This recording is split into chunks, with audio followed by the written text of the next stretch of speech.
Hi friends, ಎಲ್ರಿಗೂ ನಮಸ್ತೆ. Welcome back to Deepika lifestyle and vlogs. ಎಲ್ಲರೂ ಹೇಗಿದ್ದೀರಾ? ನಾನು ಚೆನ್ನಾಗಿದ್ದೀನಿ. ಐ ಹೋಪ್ ನೀವೆಲ್ಲರೂ ಚೆನ್ನಾಗಿದ್ದೀರಾ ಅಂತ ಅಂದ್ಕೊಂಡಿದ್ದೀನಿ. ಪ್ಲೀಸ್ ಫ್ರೆಂಡ್ಸ್, ಈ ವಿಡಿಯೋನ ಫಸ್ಟಿಂದ ಕೊನೆವರೆಗೂ ಸ್ಕಿಪ್ ಮಾಡದೆ ನೋಡಿ. ನಿಮ್ಗೆ ಇಷ್ಟ ಆದರೆ ಲೈಕ್ ಮಾಡಿ, ಶೇರ್ ಮಾಡಿ. ಹೊಸದಾಗಿ ನೋಡ್ತಾ ಇರೋರು ನಮ್ಮ ಚಾನಲ್ಗೆ ಸಬ್ಸ್ಕ್ರೈಬ್ ಮಾಡ್ಕೊಳ್ಳಿ. ಪಕ್ಕದಲ್ಲಿರೋ ಬೆಲ್ಲೈಕನ್ ಕ್ಲಿಕ್ ಮಾಡಿ. ನಾನು ಹಾಕೋ ಪ್ರತಿಯೊಂದು ವಿಡಿಯೋ ನೋಟಿಫಿಕೇಷನ್ಗೆ ಬರುತ್ತೆ, ತಕ್ಷಣ ನೋಡ್ಬೋದು. ಹಾಗೆ ಈ ವಿಡಿಯೋ ಇಷ್ಟ ಆದರೆ ಓಂ ಶನೇಶ್ವರಾಯ ನಮಃ ಅಂತ ಒಂದು ಕಮೆಂಟ್ ಕೊಡೋದನ್ನು ಖಂಡಿತ ಮರಿಬೇಡಿ. ನಾನಿವಾಗ ತಿಳಿಸ್ಕೊಡ್ತಾ ಇದ್ದೀನಿ ಮಕರ ರಾಶಿ ಬಗ್ಗೆ. ಈ ವಿಡಿಯೋನ ಎಲ್ಲೂ ಸ್ಕಿಪ್ ಮಾಡದೆ ಪೂರ್ತಿಯಾಗಿ ನೋಡಿ ಅಂತ ಕೇಳ್ಕೊತೀನಿ ಸ್ನೇಹಿತರೆ. ಮಕರ ರಾಶಿಯ ಸ್ನೇಹಿತರಿಗೆ ನಮಸ್ಕಾರ. ಮಕರ ರಾಶಿಯವರೇ, ಬ್ರಹ್ಮಾಂಡದ ಶಕ್ತಿಗಳು ಇಂದು ನಿಮಗೊಂದು ರಹಸ್ಯ ಸಂದೇಶವನ್ನು ಕಳಿಸುತ್ತಿವೆ. ಮಕರ ರಾಶಿಯವರೇ, ನೀವು ಜನ್ಮತಃ ಕಷ್ಟಜೀವಿಗಳು, ಶನಿದೇವನ ಪ್ರೀತಿಯ ಪುತ್ರರು. ಆದರೆ ಕಾಲಚಕ್ರ ಉರುಳುತ್ತಿದ್ದಂತೆ 2026ರ ಏಪ್ರಿಲ್ ತಿಂಗಳು ನಿಮ್ಮ ಜೀವನದ ಅತ್ಯಂತ ಸಂಕೀರ್ಣವಾದ ತಿಂಗಳಾಗಲಿದೆ. ನಿಮ್ಮ ಜೀವನದಲ್ಲಿ ಸದ್ದಿಲ್ಲದೆ ಒಂದು ಸುನಾಮಿ ಹೇಳುತ್ತಿದೆ. ನೀವು ಪ್ರೀತಿಸುತ್ತಿರುವವರೇ ನಿಮ್ಮ ಕಣ್ಣಿಗೆ ಅಂದರೆ ನಿಮ್ಮ ಬೆನ್ನಿಗೆ ಚೂರಿ ಹಾಕಲು ಸಿದ್ಧರಾಗಿದ್ದಾರೆ. ಹೌದು, ನಕ್ಷತ್ರಗಳ ಚಲನೆ ಮತ್ತು ನಿಮ್ಮ ಜಾತಕದ ಪ್ರಸ್ತುತ ಸ್ಥಿತಿ ಒಂದು ಭಯಾನಕ ಸತ್ಯವನ್ನು ಹೊರಹಾಕುತ್ತಿದೆ. 2026 ಈ ಏಪ್ರಿಲ್ ತಿಂಗಳು ನಿಮಗೆ ಕೇವಲ ಒಂದು ತಿಂಗಳಲ್ಲ, ಇದು ನಿಮ್ಮ ಅಸ್ತಿತ್ವದ ಹೋರಾಟ. ನಿಮ್ಮ ವಿನಾಶಕ್ಕಾಗಿ ಯಾರೋ ಈಗಲೇ ತೆಂಗಿನಕಾಯಿ ಹೊಡೆದಿದ್ದಾರೆ. ನಿಮ್ಮ ಮೇಲೆ ಸೇಡು ತೀರಿಸಿಕೊಳ್ಳಲು ಕಣ್ಣು ಮುಚ್ಚಿ ಕುಳಿತಿರುವ ಆ ಇಬ್ಬರು ವ್ಯಕ್ತಿಗಳು ಯಾರು? ಒಬ್ಬ ಹೆಣ್ಣು ಮತ್ತು ಒಬ್ಬ ಗಂಡು ಸೇರಿ ನಿಮ್ಮ ಸಂಸಾರವನ್ನು ಮಣ್ಣು ಪಾಲು ಮಾಡಲು ಹಗಲಿರುಳು ತಾಂತ್ರಿಕ ಪ್ರಯೋಗಗಳನ್ನು ಮಾಡುತ್ತಿದ್ದಾರೆ. ನಿಮ್ಮ ಮನೆಯ ಹೊಸ್ತಿಲವರೆಗೂ ಬಂದ ಅದೃಶ್ಯವನ್ನು ಕಿತ್ತುಕೊಳ್ಳುವ ಯಾರೋ ಸ್ಕೆಚ್ ಹಾಕಿದ್ದಾರೆ. ಈ ವಿಡಿಯೋ ನಿಮ್ಮನ್ನು ಭಯಪಡಿಸಲು ಅಲ್ಲ, ಬದಲಾಗಿ ನಿಮ್ಮ ಸುತ್ತಲೂ ಹೆಣೆಯಲಾಗಿರುವ ಕರಾಳ ಜಾಲದಿಂದ ನಿಮ್ಮನ್ನು ಮುಕ್ತಗೊಳಿಸಲು ಸಿದ್ಧಪಡಿಸಲಾಗಿದೆ. ಈ ವಿಡಿಯೋವನ್ನು ನೀವು ಕೊನೆವರೆಗೂ ನೋಡದಿದ್ದರೆ ನಿಮ್ಮ ಜೀವನದಲ್ಲಿ ಚೇತರಿಸಿಕೊಳ್ಳಲಾಗದ ನಷ್ಟ ಸಂಭವಿಸಬಹುದು. ನಿಮ್ಮ ವಿನಾಶಕ್ಕೆ ಸ್ಮಶಾನದಲ್ಲಿ ಪೂಜೆ ನಡೆಯುತ್ತಿದೆ ಎಂದರೆ ನೀವು ನಂಬಲೇಬೇಕು. ಈ ವಿಡಿಯೋದಲ್ಲಿ ನಾವು ಕೇವಲ ಭವಿಷ್ಯ ಹೇಳುತ್ತಿಲ್ಲ, ನಿಮ್ಮ ಬೆನ್ನಿಗೆ ಚೂರಿ ಹಾಕುತ್ತಿರುವ ಆ ಇಬ್ಬರು ವ್ಯಕ್ತಿಗಳ ಜಾತಕವನ್ನು ಬಯಲು ಮಾಡುತ್ತಿದ್ದೇವೆ. ಆ ಎಂ ಅಕ್ಷರದ ರಹಸ್ಯವೇನು? ನಿಮ್ಮ ಕುಲದೈವವನ್ನೇ ಕಟ್ಟಿಹಾಕಿದ ಆ ಮಾಂತ್ರಿಕ ಶಕ್ತಿ ಯಾವುದು? ಎಲ್ಲವನ್ನು ವಿವರವಾಗಿ ತಿಳಿಯೋಣ.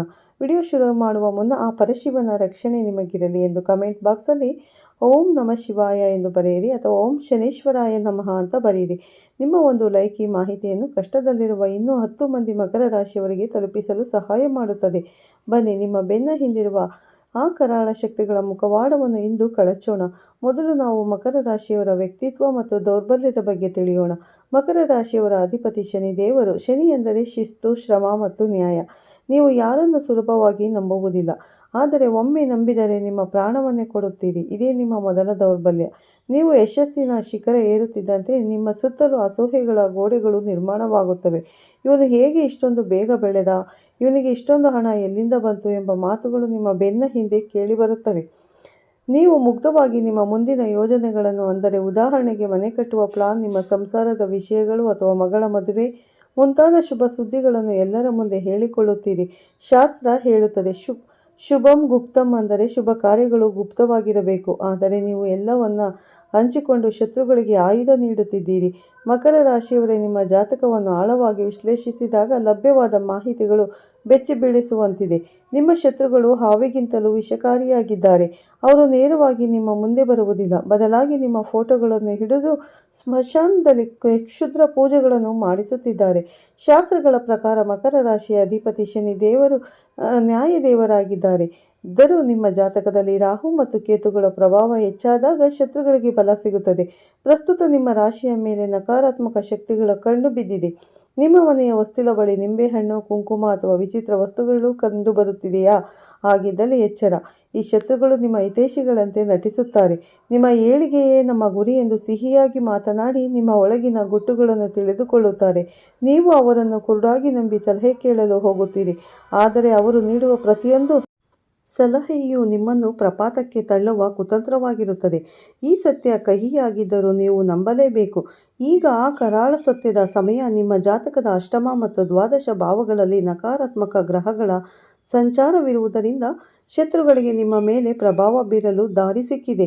ಆ ಇಬ್ಬರು ವ್ಯಕ್ತಿಗಳು ಸಹ ಅಥವಾ ಶತ್ರುಗಳು ಯಾರು? ಅವರು ಅನ್ಯರಲ್ಲ, ನಿಮ್ಮ ಹತ್ತಿರದವರೇ. ಅವರು ಮಾಡುವ ಪ್ರಯೋಗಗಳು ಇಲ್ಲಿವೆ. ಒಂದು, ನಿಂಬೆಹಣ್ಣಿನ ತಂತ್ರ. ನಿಮ್ಮ ಮನೆಯ ಮುಂದೆ ಅಥವಾ ನೀವು ಓಡಾಡುವ ಜಾಗದಲ್ಲಿ ಮಂತ್ರಿಸಿದ ನಿಂಬೆಹಣ್ಣುಗಳನ್ನು ಎಸೆಯುತ್ತಿದ್ದಾರೆ.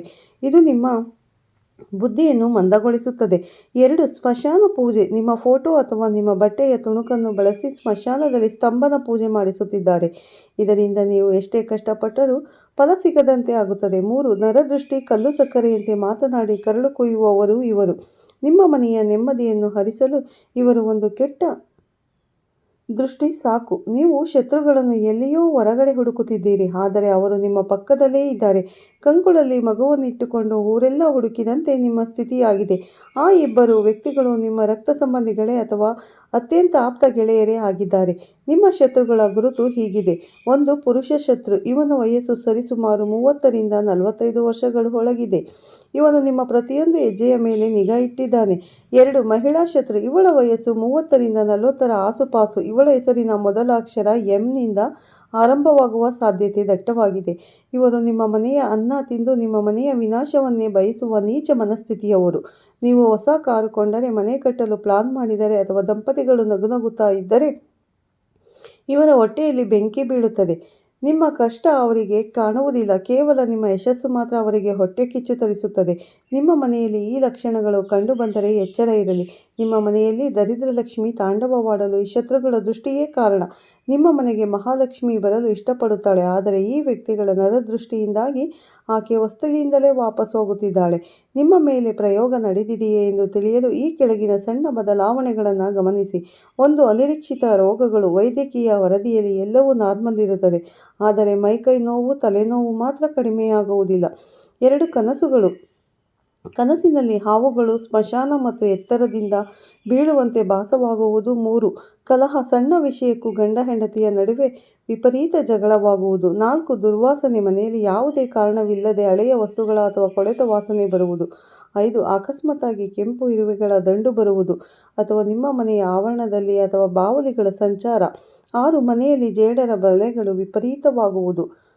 ನೀವು ಎಷ್ಟೇ ದುಡಿದರೂ ಹಣ ಕೈಯಲ್ಲಿ ನಿಲ್ಲುತ್ತಿಲ್ಲ ಅಂದರೆ ನಿಮ್ಮ ಕುಲದೈವನನ್ನು ಅವನು ತಂತ್ರಮಂತ್ರಗಳಿಂದ ಬಂಧಿಸಿದ್ದಾರೆ ಎಂದೇ ಅರ್ಥ. ಈ ಎಲ್ಲ ಸಂಕಷ್ಟಗಳಿಂದ ಹೊರಬರಲು ಈ ಕೆಳಗಿನ ಪರಿಹಾರಗಳನ್ನು ತಪ್ಪದೇ ಮಾಡಿ.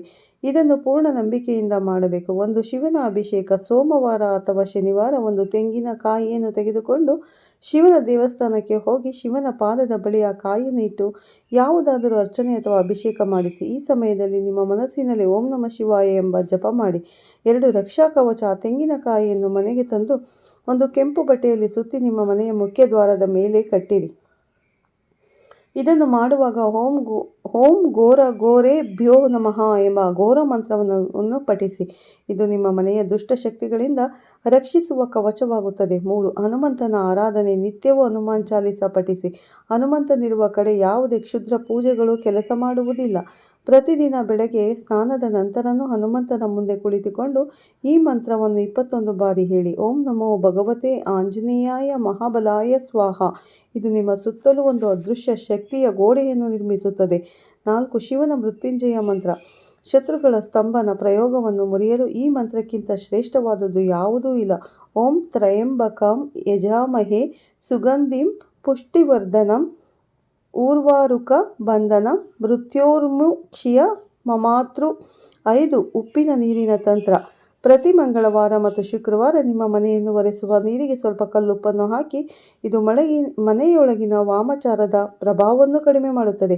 ಪ್ರಿಯ ಮಕರ ರಾಶಿಯವರೇ, 2026 ಈ ವರ್ಷ ನಿಮಗೆ ರಾಜಯೋಗ ತರಬೇಕಿದೆ.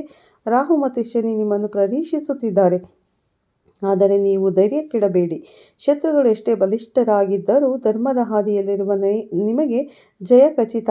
ಆ ಎಂ ಅಕ್ಷರದ ವ್ಯಕ್ತಿಯನ್ನು ಗುರುತಿಸಿ ಅವರೊಂದಿಗೆ ಜಗಳವಾಡಬೇಡಿ, ಬದಲಾಗಿ ಅವರಿಂದ ದೂರ ಇರಿ. ನಿಮ್ಮ ಯಶಸ್ಸನ್ನು ಮೌನವಾಗಿ ಆಚರಿಸಿ. ಮಕರ ರಾಶಿಯವರೇ, ಇನ್ನು ಮುಂದೆ ನಿಮ್ಮ ಗುಟ್ಟನ್ನು ಯಾರಿಗೂ ಹೇಳಬೇಡಿ. ಬಾಣ ಬಿಟ್ಟ ಮೇಲೆ ವಾಪಸ್ ಬರುವುದಿಲ್ಲ, ಆಡಿದ ಮಾತುಗಳು ಮರಳಿ ಬರುವುದಿಲ್ಲ. ನಿಮ್ಮ ಅತಿಯಾದ ಮುಕ್ತ ಸ್ವಭಾವವೇ ನಿಮಗೆ ಶತ್ರುಗಳನ್ನು ಸೃಷ್ಟಿಸಿದೆ. ನಿಮ್ಮ ಏಳಿಗೆಯನ್ನು ಕಂಡು ಹೊಟ್ಟೆ ಕಿಚ್ಚು ಪಡುವವರಿಂದ ದೂರ ಇರಿ.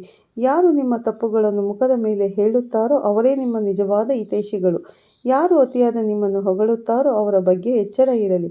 ಈ ಏಪ್ರಿಲ್ ತಿಂಗಳು ನಿಮಗೆ ಪರೀಕ್ಷೆ. ಈ ವಿಡಿಯೋ ನಿಮಗೆ ಒಂದು ದಾರಿದೀಪವಾಗಲಿ. ಈ ಮಾಹಿತಿ ನಿಮಗೆ ಇಷ್ಟವಾದರೆ ಲೈಕ್ ಮಾಡಿ, ನಿಮ್ಮವರಿಗೂ ಶೇರ್ ಮಾಡಿ. ಇಂತಹ ಮತ್ತಷ್ಟು ದೈವಿಕ ಮತ್ತು ಜ್ಯೋತಿಷ್ಯ ಮಾಹಿತಿ ನಮ್ಮ ಚಾನಲನ್ನು ಸಬ್ಸ್ಕ್ರೈಬ್ ಮಾಡಿಕೊಂಡು ಬೆಲ್ ಐಕನ್ ಒತ್ತಿ. ತಕ್ಷಣ ನಾವು ಹಾಕೋ ಪ್ರತಿಯೊಂದು ವಿಡಿಯೋ ನೋಟಿಫಿಕೇಷನ್ಗೆ ಬರುತ್ತೆ ಸ್ನೇಹಿತರೆ, ತಕ್ಷಣ ನೋಡ್ಬೋದು.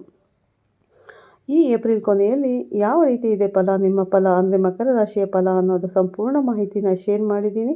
ಈ ವಿಡಿಯೋನ ಎಲ್ಲೂ ಸ್ಕಿಪ್ ಮಾಡದೆ ಪೂರ್ತಿಯಾಗಿ ನೋಡಿ ಹಾಗೂ ಮಕರ ರಾಶಿಯವರಿಗೆ ಶೇರ್ ಮಾಡೋದನ್ನು ಮರಿಬೇಡಿ. ಮತ್ತೆ ಸಿಗ್ತೀನಿ ಉತ್ತಮ ರಾಶಿ ಭವಿಷ್ಯದೊಂದಿಗೆ ಅಂತ ಹೇಳ್ತಾ ಈ ವಿಡಿಯೋನ ಮುಗಿಸ್ತಾ ಇದ್ದೀನಿ. ಎಲ್ಲರಿಗೂ ಧನ್ಯವಾದಗಳು ಮತ್ತು ಎಲ್ಲರಿಗೂ ಒಳಿತಾಗಲಿ. ಆ ದೇವರು ಪರಶಿವ ಎಲ್ಲರಿಗೂ ಒಳ್ಳೆಯದನ್ನು ಮಾಡಲಿ ಅಂತ ಆ ದೇವರಲ್ಲಿ ಪ್ರಾರ್ಥನೆ ಮಾಡ್ಕೋತೀನಿ ಸ್ನೇಹಿತರೆ.